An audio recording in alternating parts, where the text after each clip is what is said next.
What's up guys? Welcome back to another episode of All Natty Candy. Today we are going to talk about 10 principles to simply eating healthier.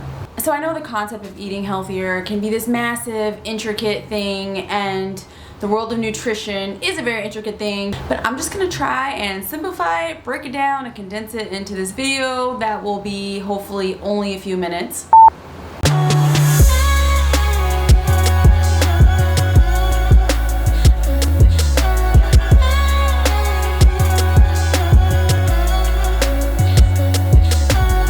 I made a post about this, 10 principles to eating better, on my Instagram, and I referenced it in another YouTube video, but my dad was like, hey, I don't have Instagram, I don't know what you're talking about. So I was like, okay, I'll make a video about it as well. Now, keep in mind, these are just general guidelines, okay? The specifics are gonna look different for everybody depending on any particular health goals that you're working on or any particular diet that you like to follow. But regardless of how you eat and what those details look like, these principles, guidelines, whatever you call them, can pretty much be applied. Here we go. Number 1, increasing the portions of fruits and vegetables in your diet. Now I know you're like, okay, you're gonna give me the fruit and veggies talk again. Yes, it's preached a lot, but that is because the typical American diet does not have enough of either one of these. So it kind of has to be stressed. I read a quote the other day from Eric, oh my gosh, I can't remember his last name right now. He's a founder of a health program called WildFit.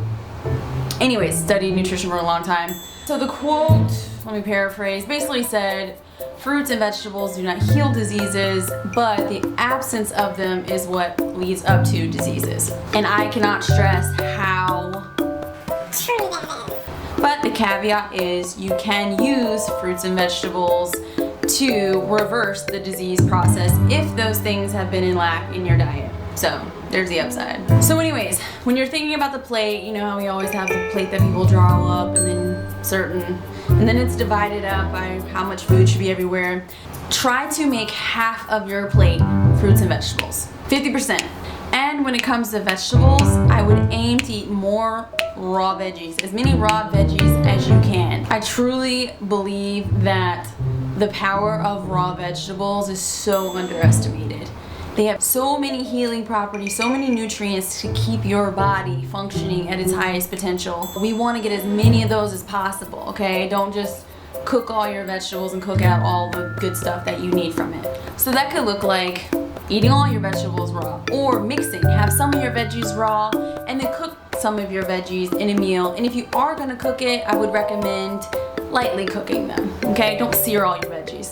Also, keep in mind, in eating raw vegetables, you wanna make that a gradual process as to not upset your stomach. If it's not used to eating a ton of raw vegetables, it may be a little upsetting. Number 2, meat. Reducing the amount of meats and replacing them with plant-based protein foods. So I know meat can be like this super controversial thing to talk about because, oh my gosh, don't take away my meat, which I get it. I'm kind of the same way. But here's the thing about meat, especially the way that Americans, once again, the American diet, approaches meat consumption. I know for many people, meat is the staple of the plate, and it's not a meal if there's not a meat product on the plate, right? I get it. But here's the deal about meat. The problem with meat is consuming too much of it, especially low quality meats, can cause a lot of inflammation in our body and thereby sickness that follows. And so for those of you who need proof from science, I got it for you right here from the American Cancer Society. So I'm gonna read straight from their website here. Okay, American Cancer Society guidelines have recommended a diet rich in plant foods ever since our first special report on diet and cancer prevention in 1984.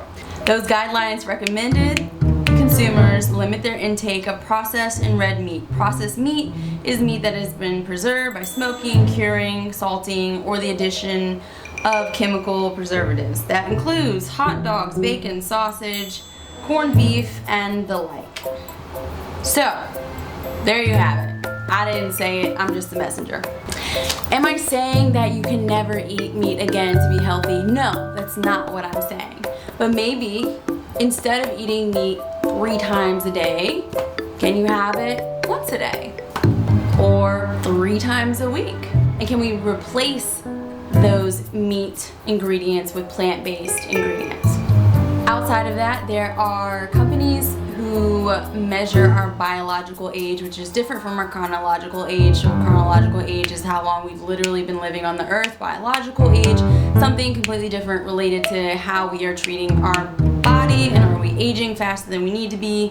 Are we slowing our aging process? And what they have unofficially found is that typically people with the younger biological age are people who follow plant-based diet. If we are going to eat meats, let's be conscious about how much we are eating and also the quality, okay? So we want to make sure that we're pulling from sources who feed their animals what is natural. Because if what they're eating is not good for them, that in turn is not going to be good for our bodies. Okay, I think that's all I got to say about that. Number 3, swapping out our white sugars for sugars like raw sugar, honey. You can also use prunes, sugar from bananas, raisins, etc. So excessive amounts of refined sugar in the gut causes fermentation, which leads to a bunch of other stuff that you don't want going on in your body. Number 4, similar to the refined sugars, we do not want a ton of refined grains in our diet. So white breads, keep those to a minimum, replace them with whole grain breads. Number 5, see to it that you are pooping every day.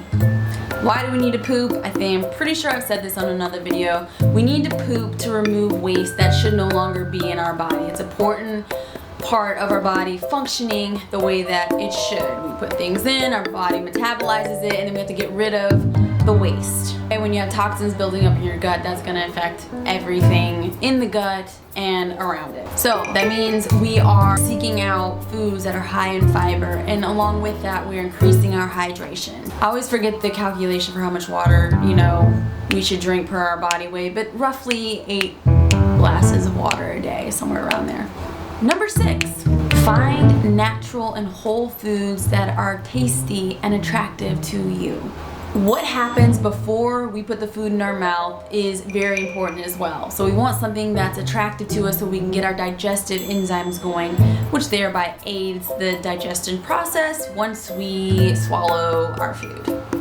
Number 7, keep it organic whenever possible. All the stuff that they spray on our produce and whatever it is not natural, is not good for our body. And consuming it, even though it might be small amounts, little over time is going to build up and eventually affect our bodies. So keep it organic. Even I think organic produce is allowed to be sprayed a certain amount, but it's not as much at least. Really the safest bet to go is just have your own garden. Then you know exactly what goes on your produce. But from what I understand, most people don't have time for that. Anyways, organic when you can. Farmers markets are great sources for responsibly sourced produce. If you can't hit up a farmer's market, the organic section of the grocery store is the way to go. Number 8. So within these guidelines, find a diet, a way to eat that is going to be best for you. That is going to happen by learning to listening to your body, how your body responds to certain foods, what foods provide you the most energy, what foods make your skin look better, etc., etc. You become the expert on you. What you eat on a daily basis is probably going to look different from the person next to you, and that's totally okay. Number 9, eat when you are hungry. When you are full, stop eating. The meal is over when you are full, not when your plate is clean. And it is important to eat at a good, slow pace so that your body can send that feedback up to your brain, letting your brain know that you are full before you have consumed far too much food. Don't stuff yourself. Be nice to your gut. And lastly, number 10, fast regularly.